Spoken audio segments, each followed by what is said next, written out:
इसमें हमें कभी कंफ्यूज नहीं होना चाहिए और इसलिए हम हर बार इसको हर ट्रेनिंग में दिखाया जाता है ताकि ये आपके दिमाग में उतर जाए। ये हमारी लेयर्स होती हैं आई की, स्क्लेरा, कोरॉइड एंड रेटिना। अगर हम पूरे स्ट्रक्चर को ध्यान से देखेंगे, 3 लेयर्स होती हैं। इसमें बस वो डिस्कस करूंगा जो आपको पता होना चाहिए। प्लस एक चीज और मैं बता दूं कि इस ट्रेनिंग में हम बहुत ज्यादा डीप टेक्निकल डिस्कस नहीं करने वाले हैं। हम वो डिस्कस करने वाले हैं जो आपको पेशेंट से बात करनी है, जो पेशेंट के फायदे की चीजें हैं, क्योंकि पेशेंट को बहुत ज्यादा साइंस से लेना देना नहीं है और आपको लेकिन थोड़ा बहुत साइंस पता होनी चाहिए ताकि जब आप पेशेंट को बताओ तो आपको बैकअप में मालूम कि आप क्यों बता रहे हो। सो आई एनाटोमी आप देखो, ये क्रॉस सेक्शन है, साइड व्यू है एक आई का, जिसमें अगर हम सबसे पहले लेयर्स की बात करें तो स्क्लेरा, कोरोइड और रेटिना, ये 3 लेयर्स होती हैं आई में। स्क्लेरा जो आपका व्हाइट पोर्शन होता है वो होता है, उसके बाद आपका कोरोइड होता है जो ब्लड वेसल्स कैरी करता है, और फिर रेटिना होता है जिसमें कि आपका इमेज बनती है जिसको हम पर्दा भी कहते हैं। देन आप फ्रंट पोर्शन में अगर आ जाओ तो यहाँ पर आपका कॉर्निया होती है जो एक बिल्कुल कॉन्टेक्ट लेंस की तरह होती है, आगे ट्रांसपेरेंट। उसके अंदर फिर आपका आइरिस होता है जो कि कलर देता है आपके आई को, साथ में ये लाइट को कंट्रोल करता है कि कितनी लाइट अंदर जानी चाहिए। फिर इसकी जो ओपनिंग होती है उसको प्यूपिल कहते हैं। सो आपने देखा होगा प्यूपिल डायलेट होती है, कॉन्स्ट्रिक्ट होती है। जब आप पेशेंट आता है तो डॉक्टर बोलता है कि इस पेशेंट को डायलेट कर दो, तो आप डायलेटर ड्रॉप्स डाल के प्यूपिल को डायलेट करते हैं। वो क्यों करते हैं? ताकि प्यूपिल साइज बड़ा हो जाए और माइक्रो जो आपका स्लिट लैम्प है उससे ये अंदर के स्ट्रक्चर को डॉक्टर देख पाए। अब इसके अंदर आइरिस के अंदर क्या क्या आएगा? आपका लेंस आएगा एक तो अगर कैटरेक्ट के पेशेंट में देखना है उनको कि लेंस थोड़ा बहुत वाइट हो रहा है या नहीं, वो आप देख सकते हो। फिर आपका पूरा विट्रस आएगा। कोई फ्लोटर्स हैं, कुछ पेशेंट आगे कंप्लेन करता है कि उनको कुछ तैरता हुआ दिख रहा है काला काला सा, ये सब है, तो ये सब यहाँ पे देखा जाता है। डायबिटिक मेलाइटिस के पेशेंट हैं या फंडस रेटिनोपैथी है या कोई भी इशू है रेटिना में, तो भी वो यहाँ से ही देखा जाता है। उसके लिए आपको प्यूपिल डायलेट करनी पड़ती है और यहाँ से आप देख सकते हो। सो ये एक इम्पोर्टेंट पार्ट है। फिर आपका ये नेचुरल लेंस है जो कि सिलेरी बॉडी से लगा रहता है और कॉन्स्ट्रिक्ट को डायलेट करके फोकस को एडजस्ट करता है। और ये पूरा विट्रस यहाँ पे थिक जेली जैसा भरा होता है।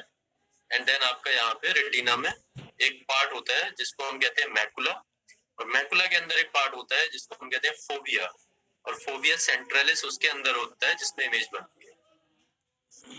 नाउ लेट्स टॉक अबाउट कि जो आई होती है वो किन किन पार्ट्स में डिवाइड होती है। तो आई 2 पार्ट में डिवाइड होती है मोटा मोटा। एक होता है पोस्टीरियर सेगमेंट और एक होता है एंटीरियर सेगमेंट। आपने कई बार सुना होगा किसी हॉस्पिटल में होता है पोस्टीरियर सेगमेंट सर्जन। इसका मतलब है वो सर्जन ये वाले पार्ट का डॉक्टर है। इस मींस कि वो retina surgeon. Anterior segment surgeon मतलब कि यहाँ पर जो एंटीरियर सेगमेंट में जितने पार्ट्स आते हैं वो उनका सर्जरी करते हैं। सो अब यहाँ पर आपका लेंस आ गया, तो जितने कैटरेक्ट सर्जन है वो एंटीरियर सेगमेंट सर्जन होते हैं। अब इसमें भी सब स्पेशलिटी होती है, कॉर्निया सर्जन। अब इसमें आप देखो आगे कॉर्निया भी है। सो एंटीरियर सेगमेंट में जो डिवाइड होता है वो लेंस के पोस्टीरियर सरफेस से डिवाइड होता है। सो यहाँ तक ये एंटीरियर सेगमेंट है और फिर ये यहाँ पे पोस्टीरियर सेगमेंट है। अब ये जो एंटीरियर सेगमेंट है ये फर्दर डिवाइड होता है 2 पार्ट में, जो कि आइरिस डिवाइड करती है। अब आइरिस का ऊपर का पार्ट होता है एंटीरियर चैम्बर और नीचे का पार्ट होता है पोस्टीरियर चैम्बर। ये बेसिक अंडरस्टैंडिंग है जो सबको पता होनी चाहिए, इसमें कोई कंफ्यूजन नहीं होना चाहिए। चैम्बर और सेगमेंट में आपको कभी कंफ्यूज नहीं होना है। Segment is a big thing. Segment पूरे आई में होता है जो कि 2 पार्ट में डिवाइड होता है, पोस्टीरियर और एंटीरियर। चैम्बर केवल जो एंटीरियर सेगमेंट है वो फर्दर डिवाइड होता है 2 पार्ट में, anterior chamber and posterior chamber. अब हम बात करते हैं रिफ्रैक्टिव एरर्स। ये हमारा नॉर्मल विजन है। नॉर्मल विजन कैसे आता है? आपका जो रोशनी है वो सीधा हमारी आंख की कॉर्निया में पड़ती है। Cornea is a good refractive surface.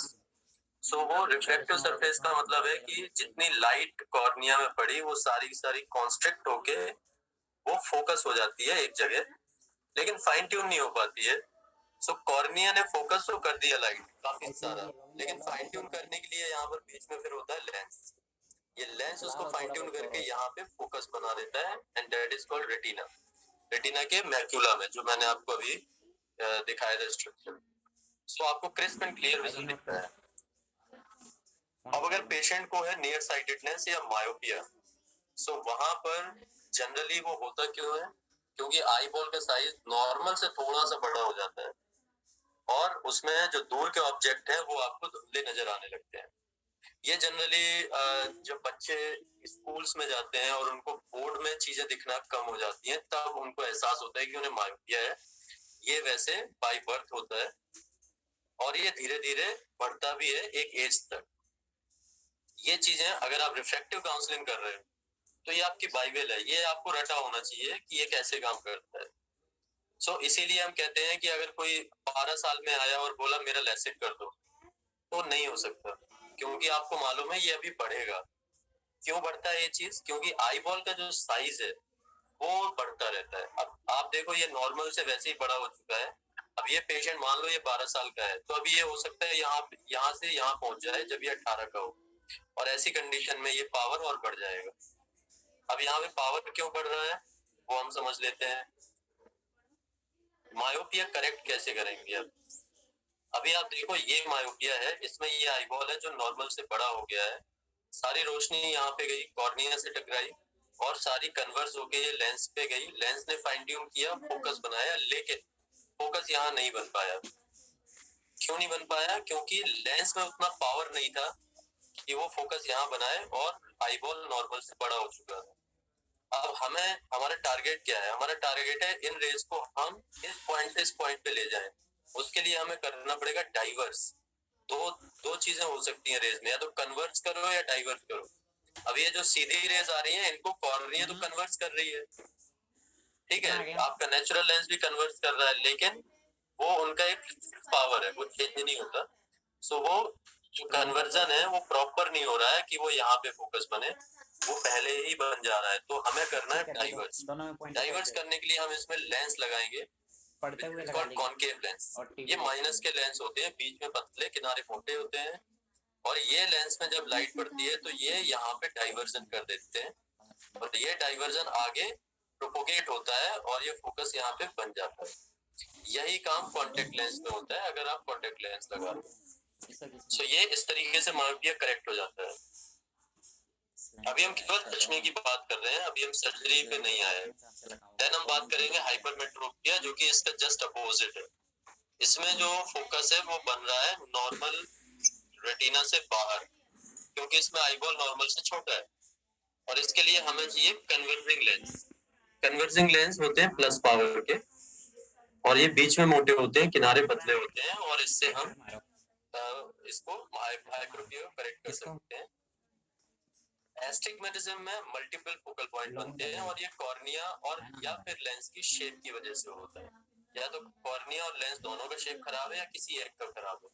90% cases में ये कॉर्निया की वजह से होता है, जिसको हम कॉर्नियल एस्टिग्मेटिज्म कहते हैं, जो कि आप इजीली फाइंड आउट कर सकते हो K1 और K2 से। तो अब हम बात करते हैं लेंस के बारे में, EVO ICL। तो ये EVO ICL लेंस काम कैसे करता है, यहाँ तक अगर किसी को भी कोई क्वेश्चन है, कोई डाउट है, वो पूछ सकते हैं।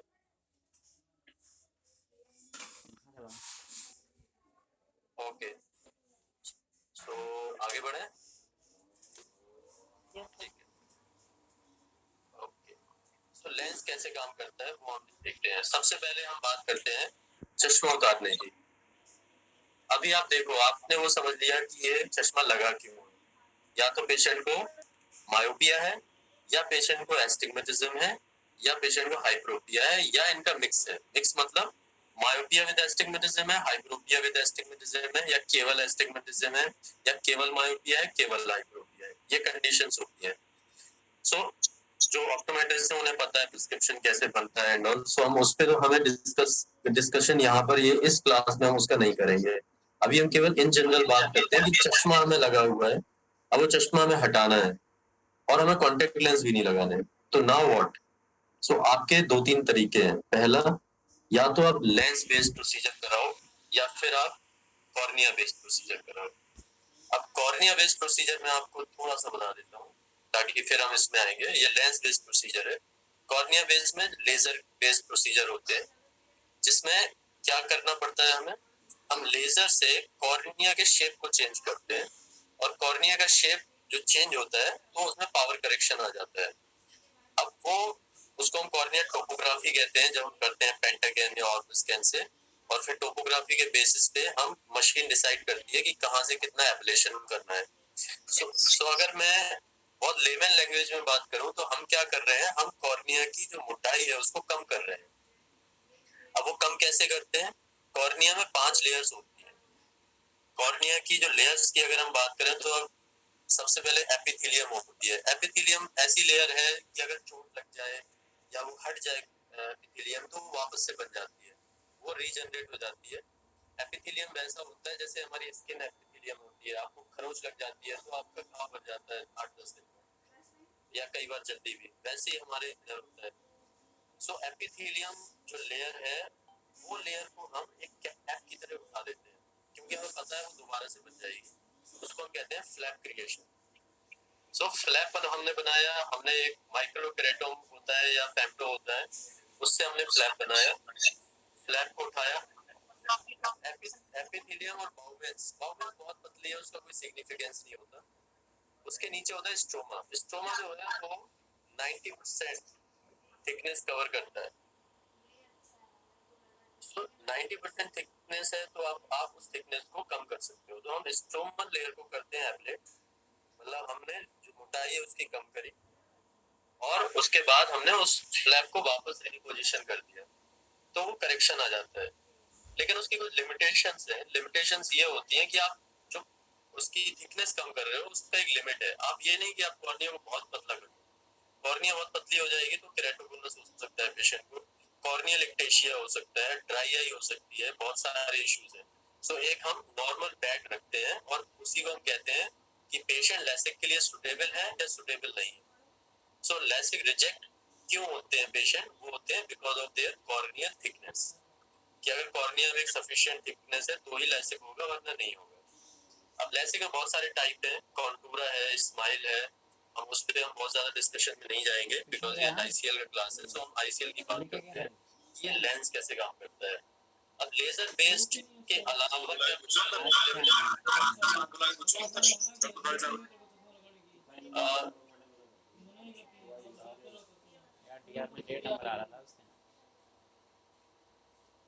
अब हम बात करते हैं लेजर बेस्ड हो गया, अब हम बात करते हैं लेंस बेस्ड प्रोसीजर की, कि हम लेंस से कैसे करेक्ट कर सकते हैं। तो अब आप बिल्कुल ऐसा समझो कि ये जो लेंस है ये हम आंख के अंदर डाल देते हैं, it's a kind of permanent contact lens. अब आप जो कॉन्टेक्ट लेंस है वो तो आपने ऊपर लगाया और आपने निकाल लिया, उसके अपने बहुत सारी प्रॉब्लम्स है। ईवो आईसीएल एक ऐसा लेंस है जो आपके आंख के अंदर परमानेंट लगा दिया जाता है।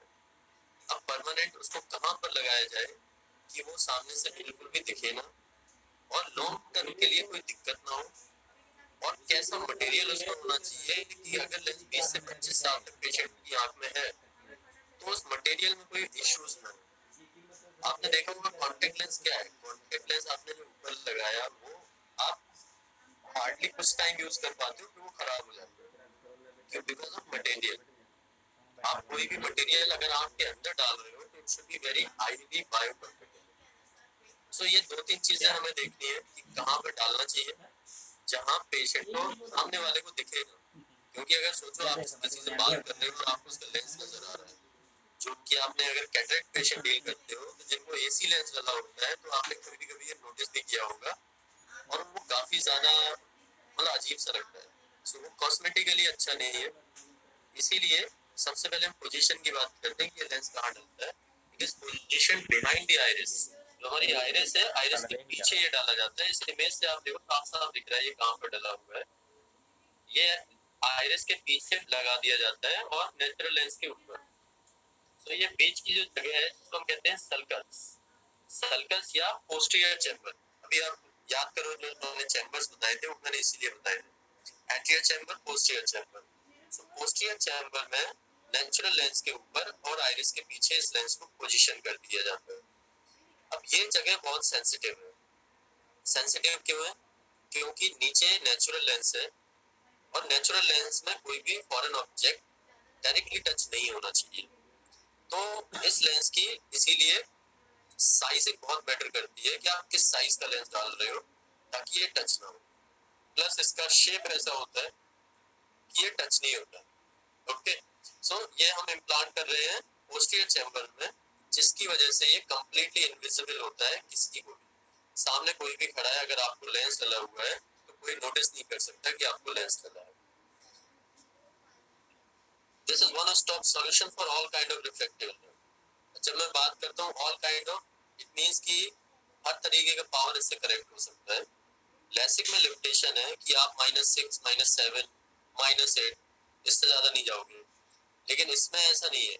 इसमें आप -0.5 से शुरू करते हो, -3 में आप डाल सकते हो, -5 में डाल सकते हो, -10 में डाल सकते हो, -15 में डाल सकते हो, -20 में डाल सकते हो। सो -20 तक का पावर आप इससे करेक्ट कर सकते हो, जिसमें कि 99% पेशेंट कवर हो जाते हैं। सिलेंडर अगर है तो 6 डायप्टर तक का सिलेंडर आप इससे कवर कर सकते हो। अगर पेशेंट को हाइप्रोपिया है प्लस पावर, वो भी आप +10 तक का इससे कवर कर सकते हो। सो यहाँ तक एनी क्वेश्चंस? फिर मैं डिजाइन की बात करता हूँ। तो मुझे आप इतना बताइए कि आप लोगों में से kindly repeat sir lens based procedure. Okay, so lens based procedure की जब हम बात करते हैं तो लेंस बेस्ड प्रोसीजर मतलब कि हम एक परमानेंट लेंस आंख के अंदर डाल रहे हैं चश्मा हटाने के लिए। ओके, अब एक तो मैंने आपको बताया हमारा यहाँ पे डिस्कशन क्या है कि पेशेंट का चश्मा कैसे हटाया जाए, और किन पेशेंट का। हम कैटरेक्ट पेशेंट की यहाँ बात नहीं कर रहे हैं, हम बात कर रहे हैं केवल यंग पेशेंट जिनको मायोपिया, हाइप्रोपिया या एस्टिग्मेटिज्म की वजह से चश्मा लगा हुआ है। अब उनका चश्मा कैसे हटेगा? या तो आप लेजर सर्जरी कराओ, जिसमें कि कस्टमाइज लेजर, आई लेसिक, फेम्टो लेसिक, कॉन्टूरा, स्माइल, ये सब आ जाता है। या फिर आप लेंस बेस्ड सर्जरी कराओ, जिसमें कि एक परमानेंट लेंस आपकी आंख के अंदर डाल दिया जाता है। ये परमानेंट होता है, इसमें कोई मेंटेनेंस की जरूरत नहीं है, पेशेंट को कहीं निकालना नहीं, कुछ भी नहीं करना। इट्स लाइक ए नॉर्मल आई, बस डॉक्टर इसको इंसर्ट करेगा और डॉक्टर ही इसको निकाल सकते हैं। And this is a reversible procedure, आप कभी भी इस लेंस को बाहर निकाल सकते हो एनी टाइम। सो ये सबसे बड़ा एडवांटेज है।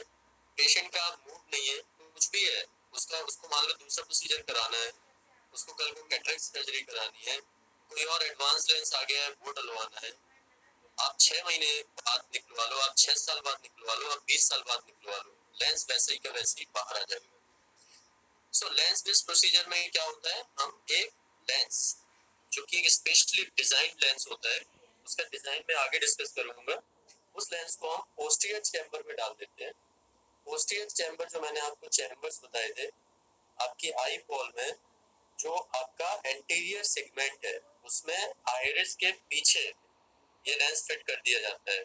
ये आप देखो, ये आई बॉल है, ये कॉर्निया है, ये आपकी आइरिस है जो कलर्ड पार्ट है, उस कलर्ड पार्ट के जस्ट पीछे ये लेंस डाल दिया जाता है नेचुरल लेंस के जस्ट ऊपर। सो इसका फायदा क्या होता है कि आइरिस की वजह से ये लेंस किसी को दिखता नहीं है और ये लॉन्ग लाइफ आपकी आंख में पड़ा रहता है। सो लेंस बेस्ड प्रोसीजर में आपको एक कस्टमाइज लेंस आइरिस के पीछे डाल दिया जाता है, जिसको हम कहते हैं पोस्टीरियर चैम्बर। पोस्टीरियर चैम्बर में एक लेंस पोजीशन कर दिया जाता है और किसी भी तरीके का पावर हम इससे करेक्ट कर सकते हैं। डिटेल में इस लेंस के बारे में बात करते हैं। ये इसका डिजाइन होता है फ्रंट से, जब आप सामने से देखोगे तो ये लेंस ऐसा है, ये हॉरिजॉन्टली प्लेस किया जाता है और इसमें आप देखो इस पार्ट में होता है पावर, ये जो है ये ऑप्टिक है।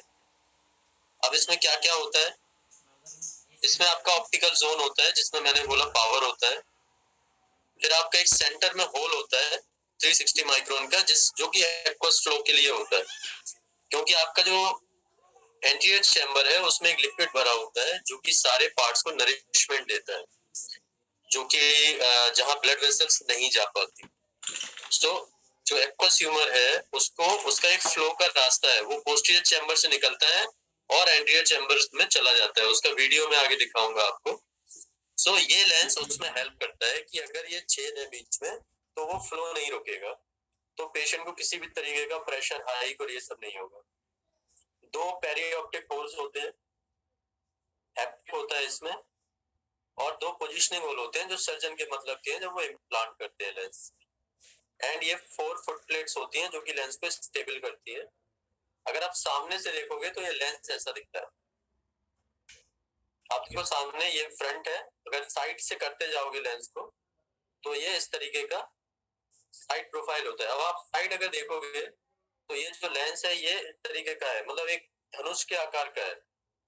ये ऐसा क्यों है? क्योंकि जो आपका नेचुरल लेंस है वो आपका ओवल शेप में है, तो इसीलिए ये लेंस उसके ऊपर जा रहा है तो वो सारी जगह से एक डिस्टेंस मेंटेन रखता है और ये टच नहीं होने देता नेचुरल लेंस को। सो इसीलिए इसका ये शेप इस तरीके से रहता है। अब हम बात करते हैं सेंट्रल होल की, जो मैंने आपको बताया था। ये आप देखो एक्वस का फ्लो इस तरीके से होता है। अब ये लेंस बीच में है, अगर इसमें होल नहीं होता तो ये फ्लो कहीं ना कहीं रुक जाता और ये प्रेशर क्रिएट करता, लेकिन क्योंकि इसमें होल है तो इसलिए इसमें कोई प्रेशर क्रिएट नहीं होता। नाउ अब हम बात करते हैं ये इम्प्लांट कैसे होता है। ये हम बहुत सर्जिकल स्टेप में नहीं जाएंगे क्योंकि वो उससे बहुत ज्यादा डिटेल में जाने का कोई मतलब नहीं है। एक जनरल प्रोसीजर में आपको बता रहा हूँ। एक प्री ऑप एग्जाम होता है, जैसे आपका लेसिक वर्कअप होता है वैसे ही आईसीएल वर्कअप होता है। उसमें कुछ चीजें एक्स्ट्रा होती हैं जो हम आगे बात करेंगे। फिर पेशेंट को आई ड्रॉप डाली जाती है आपकी आंख को सुन करने के लिए। देन एक स्मॉल ओपनिंग बनाई जाती है जो कि 2.8 से 3.2 मिलीमीटर तक वेरी करती है डॉक्टर टू डॉक्टर। कुछ डॉक्टर इसको 2.8 से भी डाल लेते हैं, कुछ 3 से, कुछ 3.2 से। एंड लेंस को लोड करके एक इंजेक्टर में उस लेंस को इंसर्ट कर दिया जाता है और पोजीशन कर दिया जाता है आंख के अंदर पोस्टीरियर चैम्बर में। देन हम पोस्ट ऑप चेक कर लेते हैं। इस पूरे प्रोसीजर में वो डॉक्टर टू डॉक्टर या hospital to hospital and centre to centre time अलग अलग होता है। प्रोसीजर में लगता है 7 से 8 मिनट मैक्सिमम सर्जरी में। बाकी आपका हॉस्पिटल में अब बाकी चीजों में कितना टाइम लगेगा वो आप पेशेंट को बताते होगे, you know better than me. Now let's talk about pre op information. यहाँ ये ऑप्टोमेट्रिस्ट के काम की चीज है कि हमें प्री ऑप वर्कअप में क्या क्या पेशेंट को चाहिए होता है for the calculation of sizing. So patient workup का एक तो सबसे पहले स्टैंडर्ड फुल ऑप्थेल्मिक एग्जाम होता है जो कि किसी भी पेशेंट का होना चाहिए। उनका रेटिना चेक होना है, उनके एंगल चेक होने हैं, प्रेशर चेक होना है, ये सब होगा ही होगा। देन इसके अलावा हमें चाहिए होता है रिफ्रैक्शन। रिफ्रैक्शन आपका मैनिफेस्ट और साइक्लोप्लेजिक रिफ्रैक्शन होना चाहिए। अब मैनिफेस्ट और साइक्लोप्लेजिक दोनों क्यों चाहिए? क्योंकि अगर पेशेंट का पावर हाई है तो क्रॉस चेक करने के लिए ये बहुत जरूरी है कि पेशेंट का जो पावर है वो 100% कंफर्म हो कि यही पावर करेक्ट करना है। ये सेम लेसिक में भी यही चीज है, आपको ये रिकन्फर्म करना होता है। कई बार डॉक्टर भी कंफर्म करते हैं खुद से, ऑप्टोमेट्रिस्ट भी अलग अलग सेटिंग में कंफर्म करते हैं कि हर बार सेम पावर आ रहा है। अगर किसी का भी सेम पावर नहीं आ रहा है तो फिर आपको उसको दोबारा से करना पड़ेगा। आप प्लीज म्यूट कर लीजिए जिसका भी ये म्यूट नहीं है। Okay, thank you. रुकिए, कितने प्रिंट दिखेगा इसकी? सबसे पहले हमें रिफ्रैक्शन चाहिए। और कौन था? आपका रिफ्रैक्शन कंफर्म हो गया बंद कि कर ये दिया 100% मेरी कंफर्म है डिजाइन खराब हो रिफ्रैक्शन। गया। तो फिर आपको दो प्रिंट ऑनलाइन केराटोमेट्री चाहिए जो आपका एक बंद केराटोमीटर कर देता है। प्रिंट। देन आपको चाहिए चलो एंटीरियर करना चैम्बर जल्दी करा डेप्थ, करो ना। एसीडी। अभी एसीडी आपका कई जगह से आता है। अगर आपके अल्ट्रासाउंड ए स्कैन है तो वहां से एसीडी आपको सारी मिल चीजें जाएगा। खोल रखे हैं, आपके जब पास खोलना आयुर मास्टर है, आपके पास कोई दूसरा बायोमीटर है, उनसे इससे मिल तो जाएगा। होगी ऑप्टिकल अगर आप एसीडी ले रहे हो या फिर आप अल्ट्रासाउंड ले रहे इतनी हो तो महंगी दोनों ही चीज है, केस मुश्किल में से ठीक एसीडी होगी। होती है एपिथेलियम कवर से। पूर बनी इसका। कोई कोई मशीन होती है जो एसीडी नहीं है देती है, तो जैसे कि कुछ बड़वाल टोपोग्राफर लेने एसीडी इसके ऊपर देते देख हैं, के रखे हैं। पेंटागैम और स्कैन। इनमें जो एसीडी आती सोनी है आंटी वो बोला एक्सटर्नल और इंटरनल दोनों आती है। ध्यान तो रखे जब हम यार, एक्सटर्नल एसीडी की बात करते हैं ये प्रिंटर तो हम चला बात कर रहे हैं हमने कॉर्निया की सारी लेयर्स पकड़ ली, वहां से हम डिस्टेंस देखते हैं। Anterior chamber depth, anterior chamber कितना गहरा है। अंदर से सो एसीडी होता है कॉर्निया से लेके आपके लेंस की एंटीरियर तो अंदर सरफेस से तक की कपड़ा दूरी। लेंगे। अब वो दूरी मैंने आप बंद दो रखा है तरीके से और निकाल क्या है सकते हो, या तो आप कॉर्निया के अंदर से हाँ, नापो बस या कॉर्निया के बाहर से पूरा ढक नापो। दे इसने अगर आप अंदर दस से डिप्स नाप में रहे हो था तो हम मैंने भी बोलते बंद हैं कर दी इंटरनल एसीडी, बाहर से वो नाप रहे हो वो तो तो हम कर बोलते हैं लेगा एक्सटर्नल सारे एसीडी। इसका कवर के सो ये जो मशीन है, आपका अल्ट्रासाउंड हो गया, आपका आईएल मास्टर हो ना गया, ना ये कवर सारे के कवर सारे करवाया एसीडी करो देते हैं आपको एक्सटर्नल। इज्जत कर मशीन अगर मर आपको जाए तेरी इंटरनल इज्जत एसीडी होगी चाहिए तो आपके कुछ पेंटागैम है, कुछ ऑन कर ऑर्बिस्कैन में है, कुछ या भी कुछ लग और भी टोपोग्राफर है जो इंटरनल एसीडी देते हैं। लेंस स्टार आपका इंटरनल एसीडी देता है। तो it depend on your centre कि आपके सेंटर पे कौन सा मशीन है और उसके हिसाब से आपका एसीडी मिलेगा। जो काम कर अगर रहा है वो आपका ठीक एसीडी है एपिथेलियम से है ठीक तो फिर आपको 100% इसमें से कॉर्नियल हमका थिकनेस वहाँ माइनस नर्सरी करनी है। तो फिर आपको कॉर्नियल थिकनेस मेजर प्रेस करनी करवा है। दिया कॉर्नियल थिकनेस आपकी या तो आप पैकीमीटर से करो या फिर इसका किसी भी कवर भी था टोपोग्राफर से पैकीमेट्री ले लो। सो आपकी जो सेंट्रल कॉर्नियल थिकनेस होती है उसको आपको माइनस कर देना है इससे।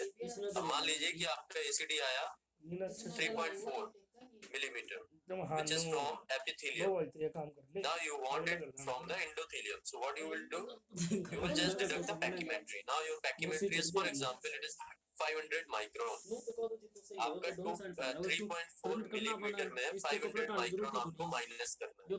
तो 3.4 माइनस 0.5 ये आपका हो गया हाँ इतना बड़ा ध्यान 2.9। कर आपका एसीडी आ गया एंडोथेलियम से 2.9। तो ये आपको ध्यान में रखना है कि एसीडी आपका रहेगा हमेशा एंडोथेलियम से जब आप कैलकुलेशन करोगे आईसीएल।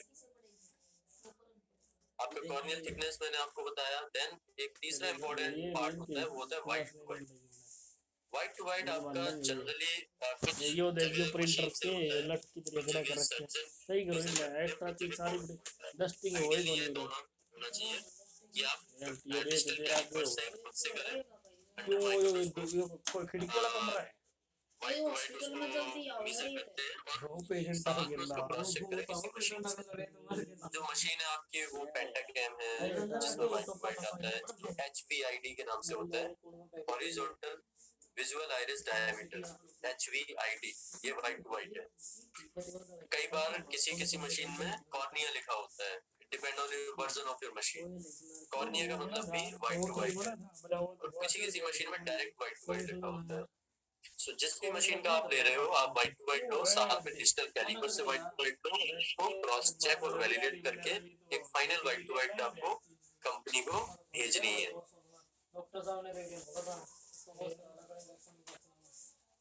ये एक इम्प्लांटेशन वीडियो है, animation video, just for your understanding कि लेंस को कैसे लगाया जाता है आँख में। ये लेंस है, इसको फोल्ड करके एक इंजेक्टर की हेल्प से आँख के अंदर इस तरीके से डाल दिया जाता है एंटीरियर चैम्बर में। फिर एक स्पेशल इंस्ट्रूमेंट से इसके सारे जो हैप्टिक्स हैं वो टक कर दिए जाते हैं पोस्टीरियर चैम्बर में और आँख को बंद कर दिया जाता है। So this is the procedure. अब हम बात करते हैं बेनिफिट्स। यहाँ तक किसी को कोई question? Any optom have any questions? You can please type on the chat or you can unmute yourself and you can ask. I am open to answer. आपको सेशन के बाद पूछना है आप बाद में भी पूछ सकते हो, आपको अलग से पूछना है आप अलग से भी पूछ सकते हो। It's all up to you. Hello yes sir, ये एसीडी वाला रिपीट कर दीजिएगा sir. Okay.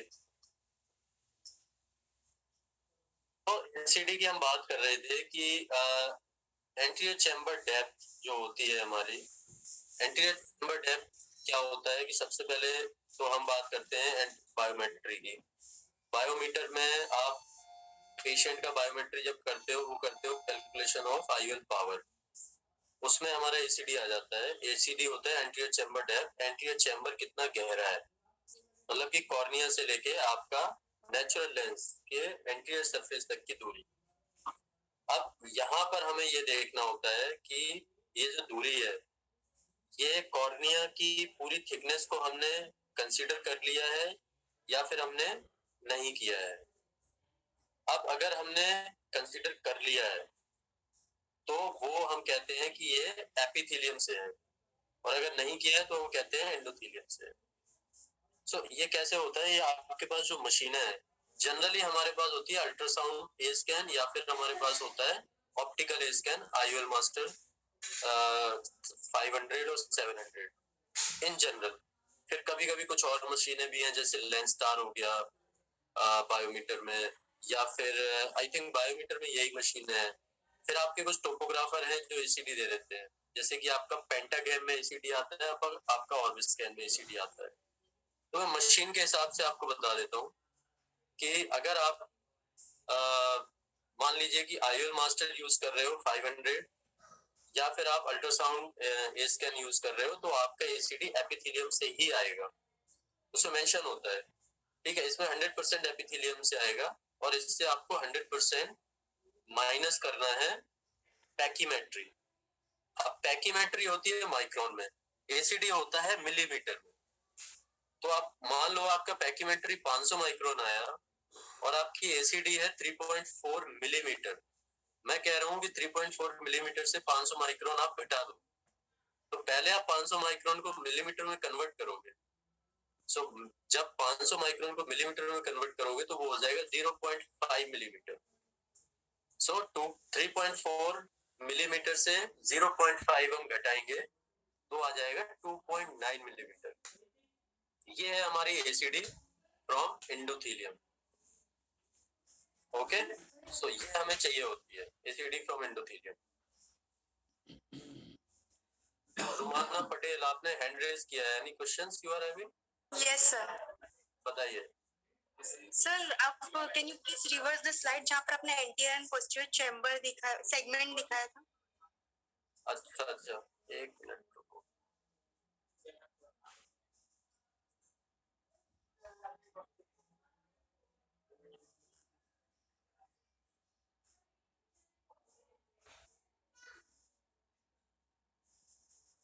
Just give me a moment.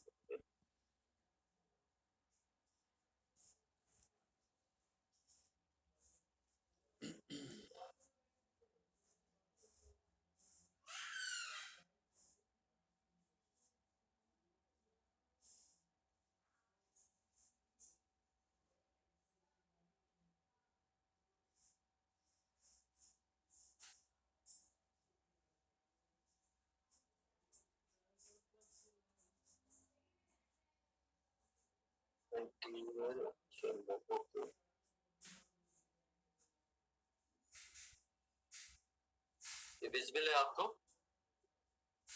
मैं प्रेजेंटेशन मोड पे डाल देता हूँ।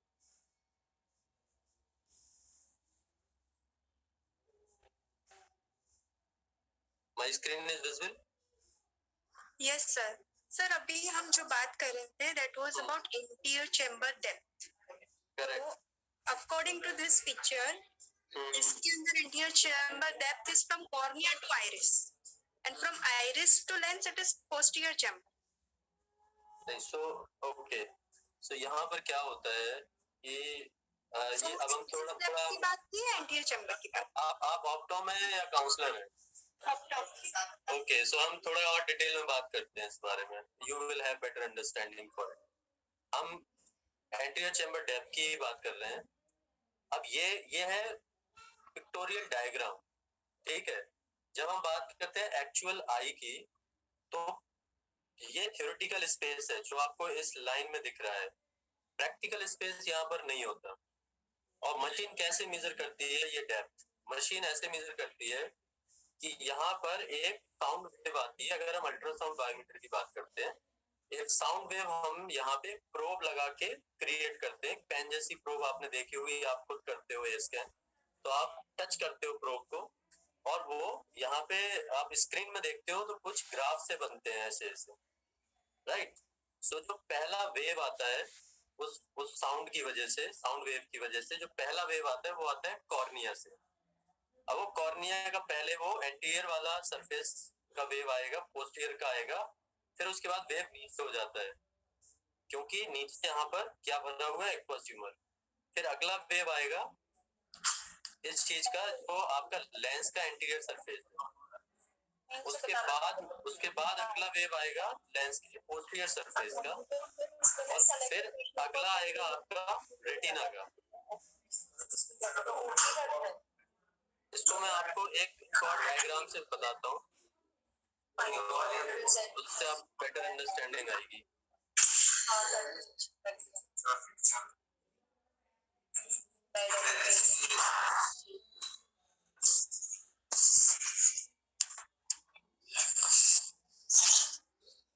एडमिशन डेट 4 तारीख का है तो 3 करो आज ही।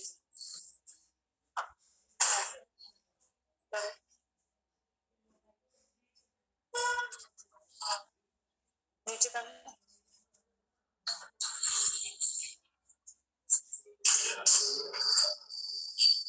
हाँ राइट साइड मैडम को बोलते हैं हाँ हो गया। Okay.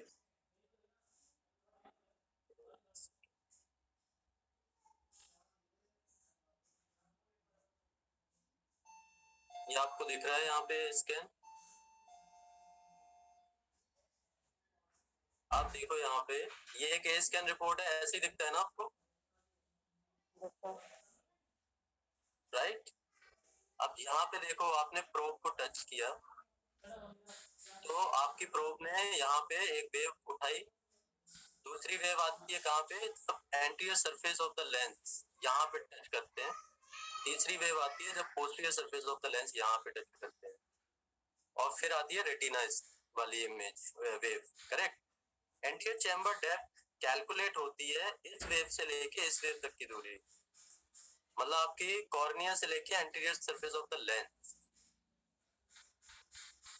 ये क्लियर है?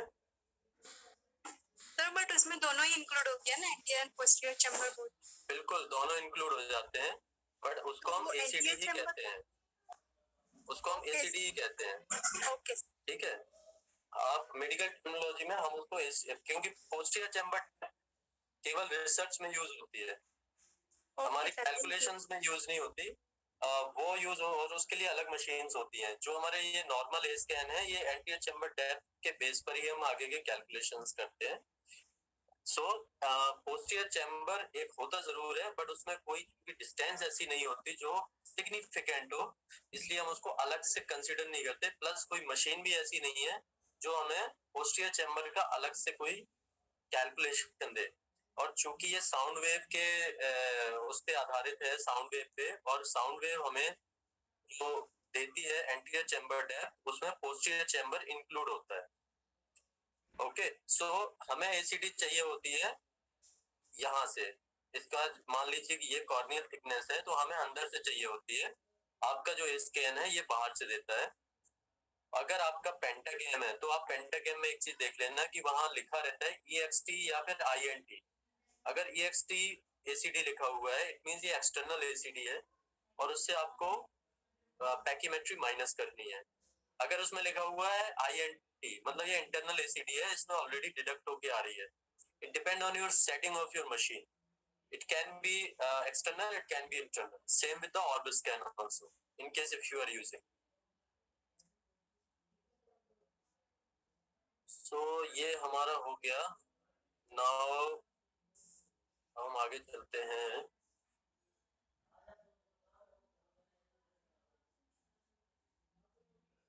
ये भी हो गया था।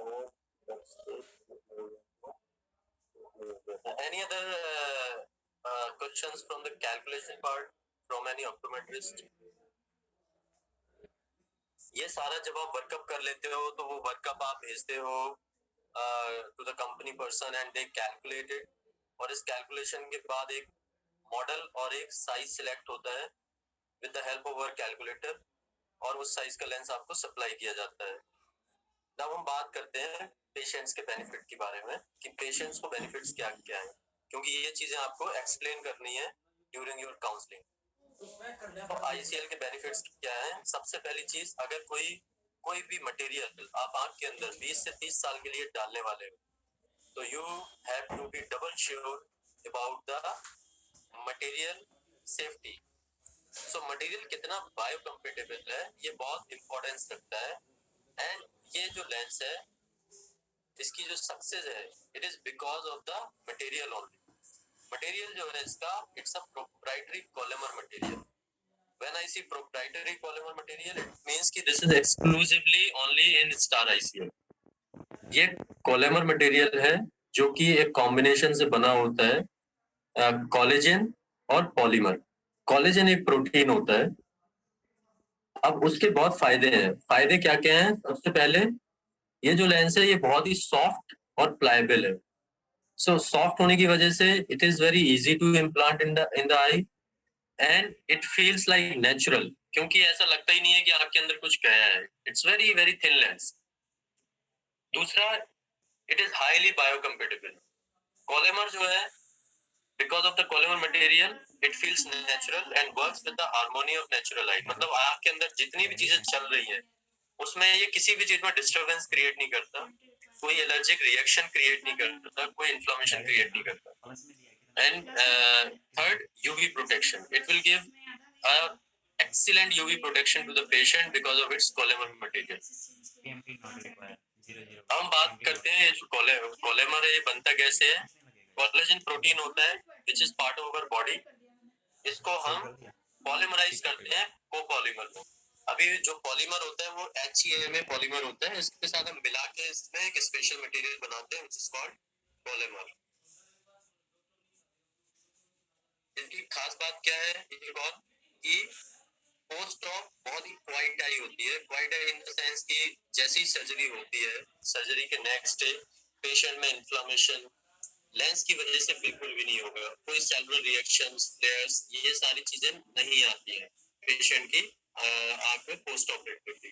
सो पेशेंट का जो सेटिस्फेक्शन है वो काफी ज्यादा होता है। अगर ये सारी चीजें रहती है पेशेंट में तो थोड़ा सा पेशेंट डिससेटिस्फाइड रहते हैं। इस लेंस में ये चीज नहीं है। Third is confidence. ये जो लेंस है ये अभी तक मोर देन 2 मिलियन आइज में डल चुका है। अब आप सोचो कोई डिवाइस अगर 2 मिलियन आइज में डल चुकी है 20 लाख लोगों में, तो it's such a common device that anybody can go for it without any doubt. ये कोई नई चीज है, कोई नई चीज नहीं है। 25 से 30 साल से ये लेंस डल रहा है, 20 लाख से ज्यादा आइज में ये लेंस डल चुका है। It gives a very excellent vision day and night because of its aspheric optic। इसका जो ऑप्टिक है ये aspheric है, बहुत ही अच्छा कंट्रास्ट पेशेंट में आता है, much better contrast. And because ये लेंस हमारे नोडल पॉइंट के पास जा रहा है, सो इसकी वजह से जो रेटिनल साइज, जो रेटिनल इमेज होती है उसका जो साइज है वो बड़ा बनता है और पेशेंट हमेशा 1 या 2 लाइन ओवर रीड करता है। ओवर रीड का मतलब कि अगर पेशेंट की 6-9 आपकी बेस्ट करेक्टेड विजन थी तो पेशेंट के चांसेस है कि वो 6-6 पार्ट या 6-6 भी पहुंच जाते हैं। और ये अगर आपने ICL के पेशेंट देखे होंगे तो ये आपने महसूस भी किया होगा। हालांकि हम ये चीजें ओवर कमिट हमें कभी नहीं करनी चाहिए पेशेंट को कि आपका तो 6-9 विजन है, आप ICL डलवाओ तो आपका 6-6 हो जाएगा। वो पंगे वाली चीजें हैं, क्योंकि अगर नहीं हुआ तो फिर आप फंसोगे। आपको बोलना यही है कि जितना आपका बेस्ट विजन चश्मे में आ रहा है उतना आपका करेक्शन होगा, और अगर आपका ये चेंज होगा तो वो करेक्शन फिर वैलिड नहीं होगा। इसीलिए हम कहते हैं स्टेबल रिफ्रैक्शन होना चाहिए, चश्मा बदला नहीं होना चाहिए। So excellent vision in day and night and it doesn't cause any dry eye syndrome. This is the best thing.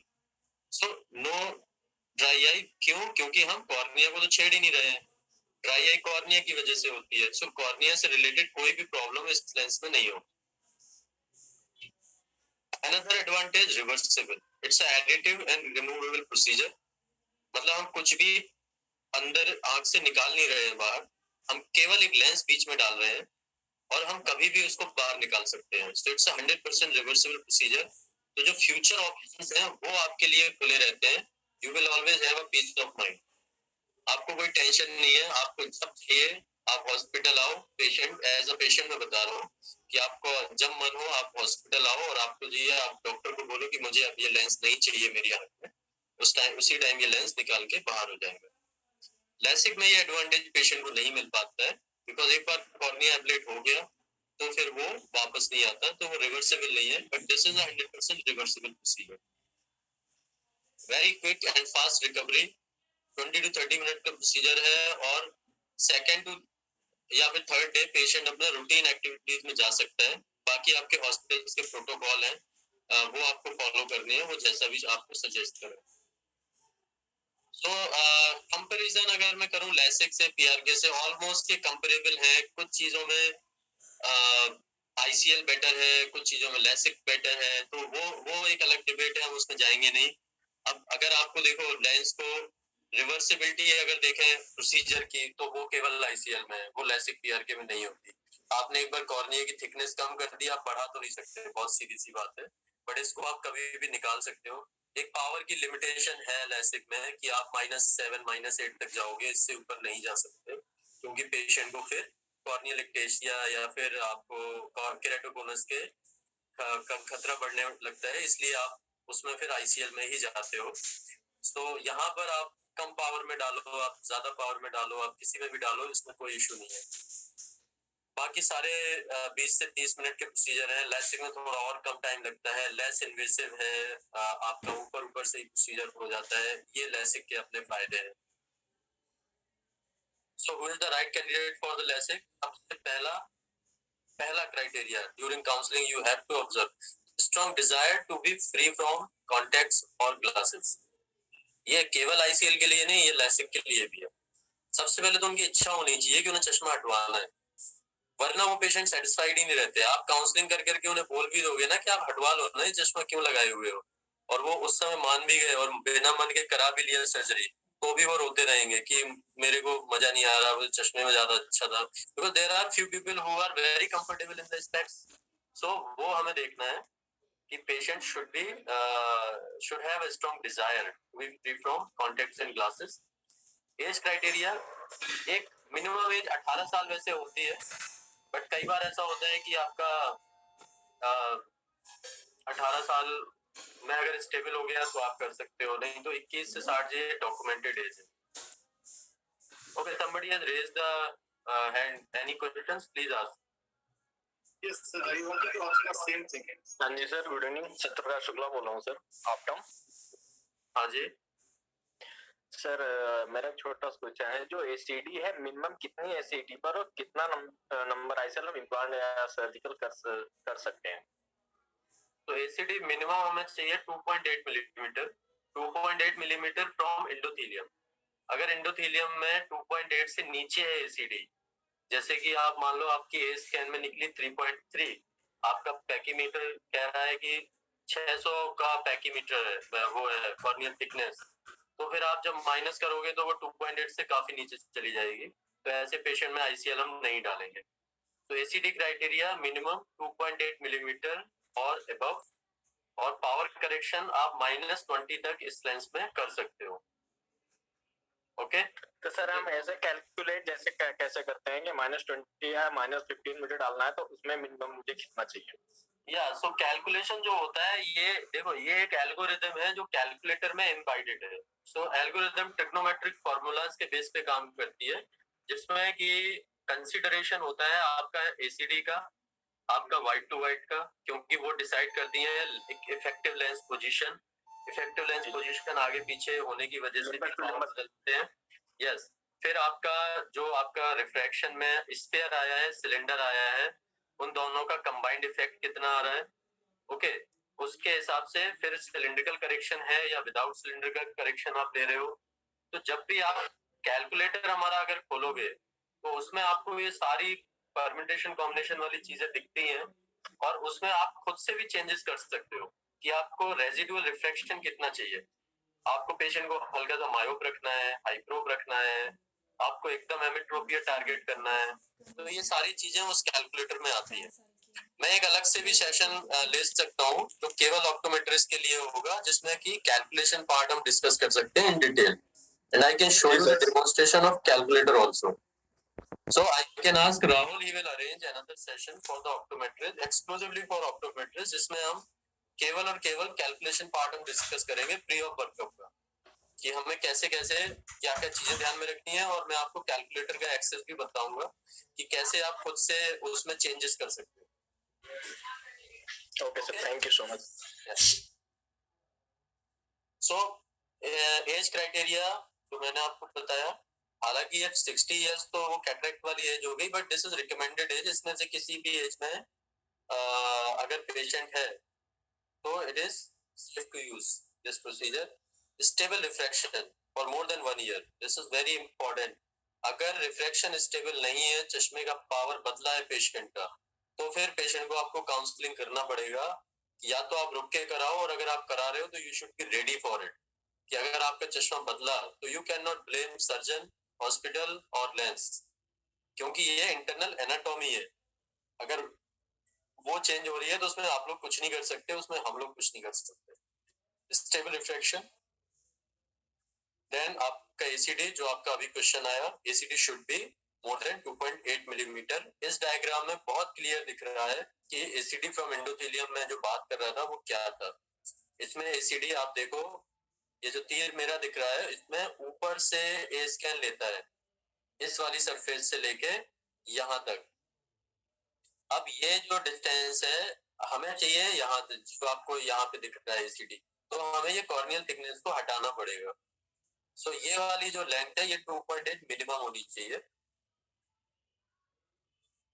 Then you can implant this lens in patients with very thin cornea, क्योंकि cornea से कोई relation नहीं है, आपका कैसा भी cornea हो, you can go ahead.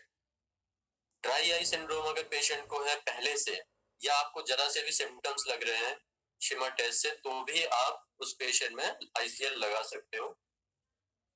Power range क्या क्या है? मायोपिया में -0.5 से -18, ये पावर रेंज है। करेक्शन रेंज आपकी -20 तक है, एज आई टोल्ड यू, क्योंकि उसका थोड़ा सा इफेक्ट आता है, तो वो -20 तक हमारा करेक्शन आ जाता है। पावर रेंज आपकी लेंस पे -18 तक है, हाइप्रोपिया में +10 तक है, और एस्टिग्मेटिज्म में 6 डायोप्टर तक है। यहाँ तक any questions? Then I will just take 10 more minutes. The session was late शुरू किया था। हाँ जी।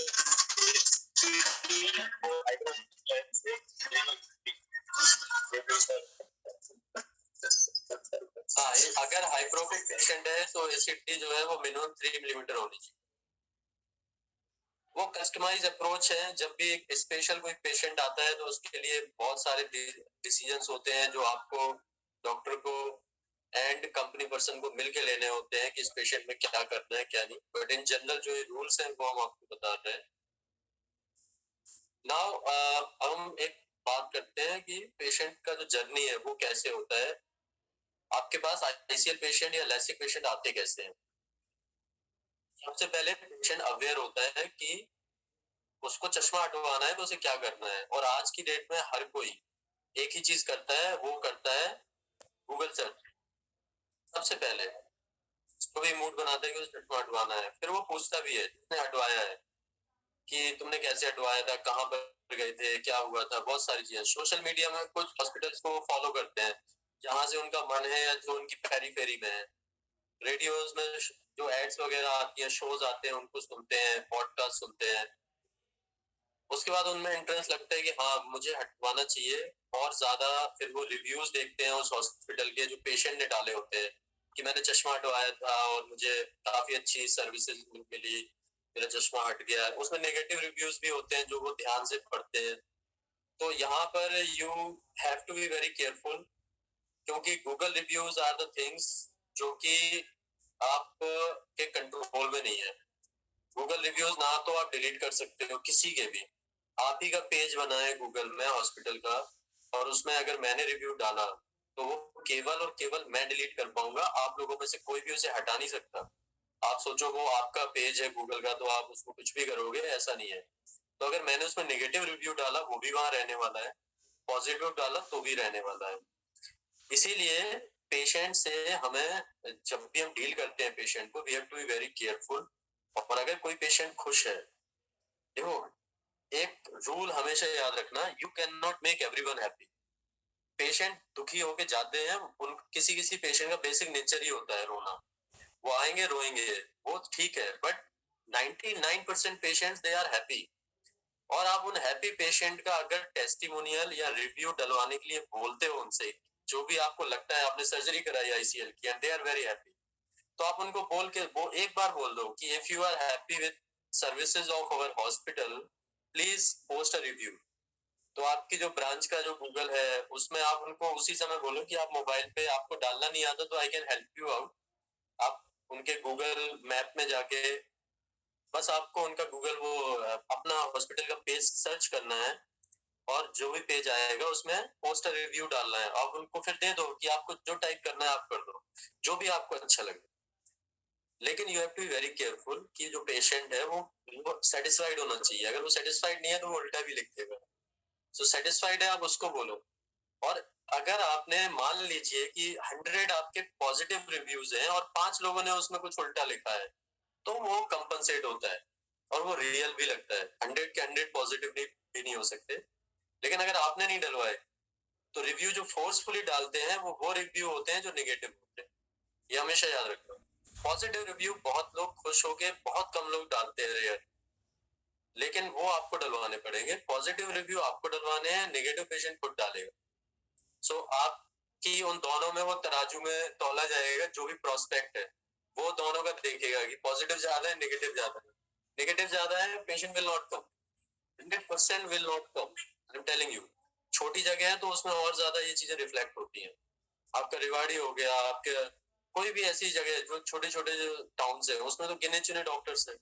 वो सारे रिव्यूज पढ़ेंगे और उसके बेस पे डिसीजन ले लेंगे। सब यंग पेशेंट है, सब मोबाइल फ्रेंडली है, उसके बेस पे पेशेंट लेता है डिसीजन। वेबसाइट में या तो फॉर्म सबमिट करेगा या वो आपको कॉल करके पूछेगा, अपॉइंटमेंट बुक करेगा, कंसल्ट करेगा। ये सारे प्रोसीजर आपके फिर उसके बाद होते हैं। अब यहाँ पर भी पेशेंट का डिपेंड करता है आपका पेशेंट को कैसे ट्रीट कर रहे हो, कैसे वेलकम हुआ उसका, फिर कितनी क्वेरीज आप उनकी सॉल्व कर पाए। और ये सारा जो ट्रेनिंग है ये इसीलिए है कि आप उनकी क्वेरी सॉल्व कर पाए। If you have knowledge you can pass on it. अगर आपको ही नॉलेज नहीं है या आपको क्लैरिटी नहीं है, नॉलेज है लेकिन बहुत ज्यादा क्लैरिटी नहीं है, और उस कंफ्यूजिंग स्टेट में आप कुछ का कुछ पेशेंट को बताओगे और 3 लोगों ने 3 चीजें बता दी अलग अलग, तो पेशेंट कंफ्यूज हो जाता है। सो इसीलिए सेम लाइन ऑफ कम्युनिकेशन होना बहुत जरूरी है। जो आप बोल रहे हो वही काउंसलर बोले, वही ऑप्टोमेट्रिस्ट वही डॉक्टर बोले, तो पेशेंट खुश रहेगा। 3 लोगों ने 3 बातें अलग अलग बोल दी, he will not be. Patient surgery कराता है and based on their experience they leave reviews and they post in social media। वो कई जगह ऑनलाइन उसमें सर्कल में जाते हैं एंड वो फ्लाई व्हील और वर्ड ऑफ माउथ फिर इसी तरीके से चलता रहता है। This is how it works for the young patient. Cataract के लिए एक अलग कहानी है, वो हम यहाँ डिस्कस नहीं करेंगे, but for the young generation this is the current trend जो आज की डेट में हो रहा है। तो यहाँ आप इसीलिए देखो हर कोई डिजिटल मार्केटिंग के ऊपर फोकस कर रहा है। डिजिटल मार्केटिंग में आपका सोशल मीडिया मार्केटिंग और ये सब आ जाता है। डिजिटल मार्केटिंग इनिशिएटिव में सबसे इंपॉर्टेंट है गूगल रिव्यूज, दूसरा है टेस्टिमोनियल्स।